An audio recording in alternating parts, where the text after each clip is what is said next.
और जन्मदिन का जश्न मना पॉलिटिकल मैसेंजर अमरदीन फकीर का जन्मदिन पर रूपाराम धनदेव का डांस। फकीर और धनदेव गुट एक बार फिर से एकजुट। क्या कांग्रेस के कद्दावर नेता हरीश चौधरी बने मध्यस्थता का जरिया? 2026 के पंचायती राज और 2028 के विधानसभा चुनाव को लेकर दिया सियासी संदेश।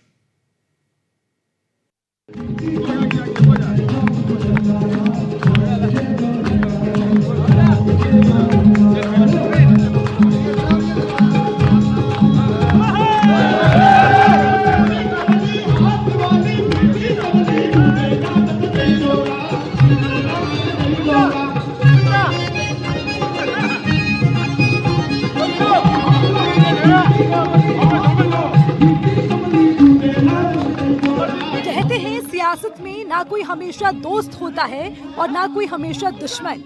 जी हाँ, जैसलमेर में कांग्रेस के जिलाध्यक्ष अमरदीन फकीर के 39वें जन्मदिन समारोह ने ऐसा संदेश दिया जिसकी चर्चा अब सोशल मीडिया से बाहर निकलकर राजनीतिक गलियारों तक पहुंच चुकी है।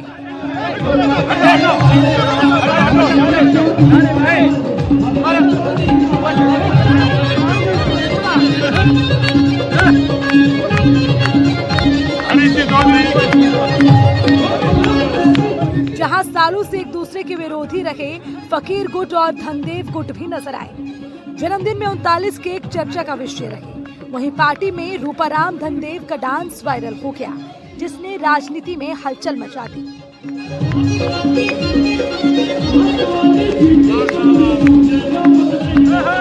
हिंदुस्तान की सियासत धार की तपती रेत पर एक संघर्ष है और इस बीच संघर्ष कर रही थी कांग्रेस। कई धड़ों में बटी ये कांग्रेस अब एक के जन्मदिन के जश्न में दूसरे गुट के थिरकते नाच के बाद सियासी गलियारों में एक नया मैसेंजर बनकर आई है। जी हाँ, ये पॉलिटिकल मैसेंजर संदेश दे रहा है कि अब कांग्रेस एकजुट होती हुई नजर आ रही है। एक तरफ फकीर गुट तो दूसरी तरफ धनदेव ग्रुप, और इन दोनों के बीच जो दूरी बने हैं वो कांग्रेस के कद्दावर नेता हरीश चौधरी है। फकीर परिवार के राजकुमार कहे जाने वाले अमरदीन फकीर के जन्मदिन पर पूर्व विधायक और धनदेव परिवार के मुखिया का आकर्षक नृत्य अब सुर्खियां बटोर रहा है। डांस के दौरान पूर्व मंत्री हरीश चौधरी और पूर्व अल्पसंख्यक मामलात मंत्री सालेह मोहम्मद तालियां बजाते नजर आए। इतना ही नहीं, 39 केक काटते समय भी नेताओं ने कांग्रेस एकजुटता का संदेश दिया। फकीर परिवार के राजकुमार कहे जाने वाले अमरदीन फकीर, जो कि कांग्रेस के जिला अध्यक्ष है, उनका जन्मदिन था। दूसरी तरफ धनदेव गुट के मुखिया और पूर्व विधायक रूपाराम धनदेव नृत्य करते हुए नजर आए और उनके शानदार इस थिरकते हुए नृत्य की तस्वीर अब सोशल मीडिया पर जमकर वायरल हो रही है। लेकिन इस सबके बीच खास था 39वें जन्मदिन पर 39 केक और 2026 और 2028 के चुनावों को लेकर संदेश। धनदेव परिवार की बेटी पूर्व जिला प्रमुख अंजना मेघवाल को 20 और 26 अंक यानी कि 2026 वाला केक थमाया गया। वहीं पूर्व विधायक रूपाराम धनदेव और पूर्व मंत्री सालेह मोहम्मद को 20 और 28 अंक यानी 2028 वाला केक थमाया।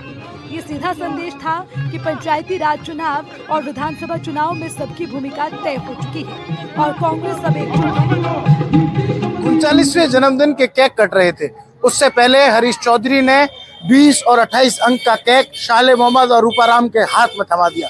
ये संदेश था कि 2028 के विधानसभा चुनाव में दोनों एक साथ होकर लड़ेंगे। मुस्लिम, मेघवाल और जाट गठबंधन एक बार फिर काम करेगा। लेकिन उसी बीच फिर 20 और 26 अंक के केक की एंट्री होती है और वो थमाया जाता है पूर्व विधायक रूपाराम धनदेव की बेटी अंजना मेघवाल को, जो कि पंचायती राज चुनाव की तरफ एक सीधा संकेत है। पहले वो जिला प्रमुख रह चुकी है और पिछले चुनाव में पंचायती राज जब जिला प्रमुख चयन की बारी थी तो बड़ा टकराव हुआ था और तीसरे व्यक्ति को टिकट दी गई थी। यानी संदेश साफ है कि 2026 की जो झोली है वो धनदेव परिवार की भरने वाली है। क्या ये संदेश चुनावों तक एक साथ रह पाते हैं और ये जो मैसेंजर है वो कहां तक सही संदेश पहुंचा रहा है, ये देखने की बात होगी।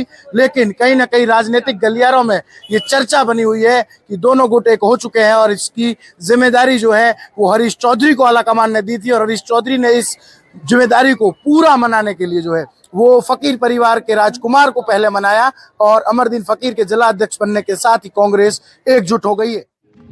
जैसलमेर की सियासत में ये जन्मदिन महज एक जश्न नहीं, बल्कि कांग्रेस के लिए नई शुरुआत का संकेत बनकर उभरा है। पुराने गुटों की दीवारें ढहती नजर आईं और एक मंच पर जुटे नेता ये संदेश देते दिखे कि अब बीती तलखियां पीछे छूट चुकी हैं, सियासी ऊंट ने करवट ली है और इस बार दिशा साफ तौर पर कांग्रेस की मजबूती की ओर जाती दिखाई दे रही है।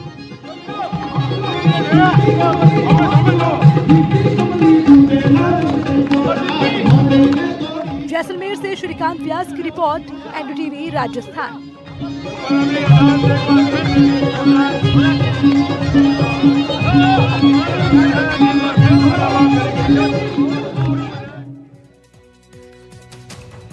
अपनी खबर में आज के लिए मेरे साथ बस इतना ही, लेकिन तमाम बड़ी खबरों को जानने के लिए आप बने रहिए एनडीटीवी राजस्थान के साथ। नमस्कार।